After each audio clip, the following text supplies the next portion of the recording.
Welcome back. ഇന്ന് നമ്മൾ ചെയ്യാൻ പോകുന്നത് സാധാരണ ട്രഡീഷണൽ ഉന്നക്കായിൽ നിന്ന് വ്യത്യസ്തമായിട്ട് വളരെ പെട്ടെന്ന് ഒറ്റ സ്റ്റെപ്പിൽ ചെയ്യാൻ പറ്റിയ ഒരു ഉന്നക്കായാണ്. അപ്പോൾ അതിനായിട്ട് ഞാൻ എടുത്തിരിക്കുന്നത് 3 നേന്ത്രപ്പഴമാണ്.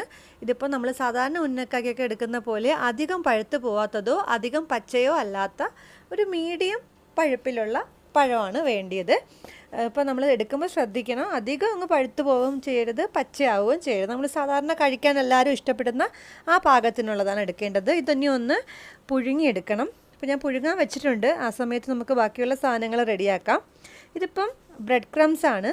ബ്രെഡ് നമ്മുടെ മിക്സിയുടെ പൊടിക്കുന്ന ജാറിലിട്ട് നന്നായിട്ട് പൊടിച്ചെടുത്തതാണ്. ഇതിൻ്റെ അരികുകളൊന്നും കളയേണ്ട ആവശ്യമില്ല.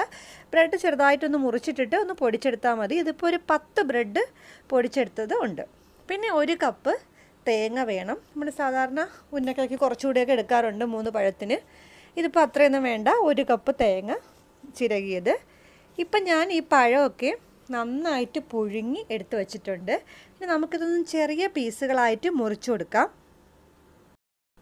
ഇതിപ്പോൾ ചൂടോടെ തന്നെ ഞാൻ മുറിച്ചെടുക്കുകയാണ്. ചെറിയ കഷ്ണങ്ങളായിട്ട് മുറിച്ചെടുക്കുകയാണെങ്കിൽ നമുക്കിത് ഉടച്ചെടുക്കാൻ എളുപ്പമായിരിക്കും.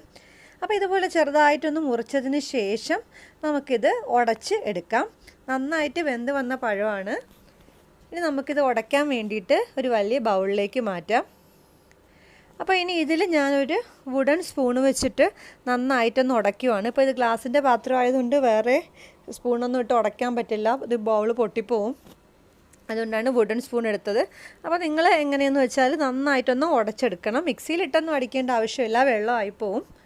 കൈകൊണ്ട് തന്നെ ഉടച്ചെടുത്താലും മതി. നന്നായിട്ട് പുഴുങ്ങിയ പഴമായതുകൊണ്ട് നന്നായിട്ട് ഇത് ഉടഞ്ഞ് കിട്ടും.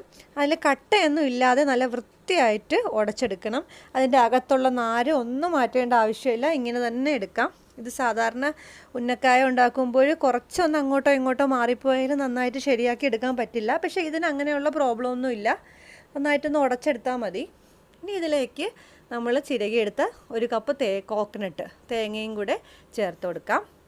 അപ്പം നമ്മൾ സാധാരണ അകത്ത് ഫില്ലിങ് വെക്കുകയാണ് ചെയ്യുന്നത്. അപ്പോൾ അങ്ങനെയാണെങ്കിൽ നെയ്യിലിട്ട് വറുത്തിട്ടൊക്കെയാണ് ഫില്ലിംഗ് ആയിട്ട് അകത്ത് വെക്കുന്നത്. അത് ഭയങ്കര ടൈം കൺസ്യൂമിംഗ് ആണ്. നമുക്കിത് പെട്ടെന്ന് ഉന്നക്കയുടെ ടേസ്റ്റ് തന്നെ കഴിക്കുകയും ചെയ്യാം. പക്ഷേ ഉണ്ടാക്കാൻ വളരെ ഈസിയാണ്. അതുണ്ടാക്കുന്നതിൻ്റെ 4/1 സമയം മതി ഇത് ഉണ്ടാക്കാൻ. ഇനി ഒരു ഫ്ലേവറിന് വേണ്ടിയിട്ട് ഒരു 1/2 ടീസ്പൂൺ ഏലക്കാപ്പൊടിയും കൂടി ഇതിൻ്റെ കൂടെ ഇട്ട് കൊടുക്കാം. ഏലക്കാപ്പൊടി ഇട്ടതിന് ശേഷം വീണ്ടും നന്നായിട്ടൊന്ന് മിക്സ് ചെയ്ത് കൊടുക്കണം. ഇപ്പോൾ തേങ്ങയും ഏലക്കയും പഴവും എല്ലാം കൂടെ മിക്സ് ആയിട്ടുണ്ട്. ഇനി നമുക്ക് ഇതിലേക്ക് ഒരു 1/2 കപ്പ് പഞ്ചസാര ചേർത്ത് കൊടുക്കാം. ഇപ്പോൾ പഴത്തിന് നല്ല മധുരം ഉണ്ടെങ്കിൽ 1/2 കപ്പിൻ്റെ ഒന്നും ആവശ്യമില്ല, കുറച്ച് 1/4 കപ്പ് ചേർത്താലും മതി. അപ്പോൾ നിങ്ങൾക്ക് എങ്ങനെയാണോ മധുരം വേണ്ടിയത് അതനുസരിച്ച് പഞ്ചസാര ചേർത്ത് കൊടുത്താൽ മതി. ഇതിപ്പോൾ അത്യാവശ്യം നല്ല മധുരത്തിനുള്ള പഞ്ചസാര ഞാൻ ഇട്ട് കൊടുത്തിട്ടുണ്ട്. പഞ്ചസാര ഇട്ടപ്പോൾ ആ ചൂട് പഴത്തിലാണ് ഇട്ടത്. അപ്പോൾ കുറച്ചുകൂടെയൊക്കെ ഒന്ന് മെൽറ്റായിട്ട് കുറച്ചുകൂടിയൊക്കെ ഒന്ന് ലൂസായിട്ടുണ്ട് നമ്മുടെ മിക്സ്. പക്ഷേ കുഴപ്പമില്ല, നമുക്കിത് ശരിയാക്കി എടുക്കാൻ പറ്റും. നമ്മൾ മറ്റേ ഉന്നക്കായുടെ മെത്തേഡിലല്ലല്ലോ ഇത് ഉണ്ടാക്കുന്നത്. ഇനി ഇതിലേക്ക് ബ്രെഡ് പൊടിച്ചത് ഇട്ട് കൊടുക്കണം. അപ്പോൾ എല്ലാം കൂടി ഒരുമിച്ചങ്ങ് ഇട്ട് കൊടുക്കരുത്. ആദ്യം കുറച്ച് ബ്രെഡ് പൊടിച്ചതങ്ങ് ഇട്ടിട്ട് നന്നായിട്ട് ഇളക്കി കൊടുക്കണം. അതൊന്ന് മിക്സായി കിട്ടിയതിന് ശേഷം മാത്രം ബാക്കി നമുക്ക് ചേർത്ത് കൊടുക്കാം. ഇപ്പോൾ ഇത് ഏകദേശം നന്നായിട്ട് മിക്സ് ആയിട്ടുണ്ട്. ബാക്കിയുള്ളതും കൂടെ ചേർത്ത് കൊടുക്കാം.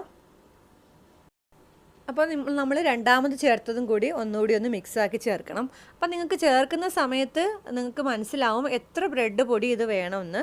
ഇത് കൈകൊണ്ട് ഉരുട്ടാൻ പറ്റുന്ന പാകത്തിലാവുന്നവരെ നമുക്ക് ചേർത്ത് കൊടുക്കാം.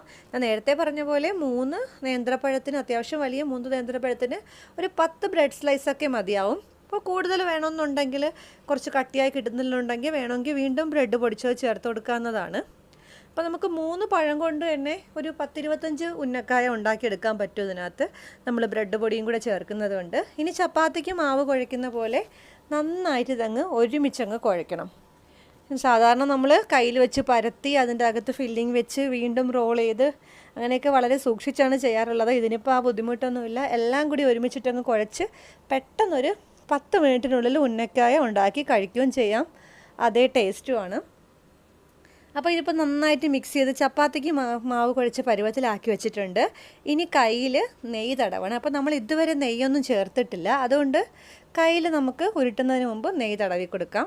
അല്ലെങ്കിൽ ഓയിലായാലും മതി. പക്ഷേ നെയ്യുടെ ഒരു മണം കൂടെ കിട്ടാൻ വേണ്ടിയിട്ടാണ് ഞാൻ നെയ്യ് തടവിയത്.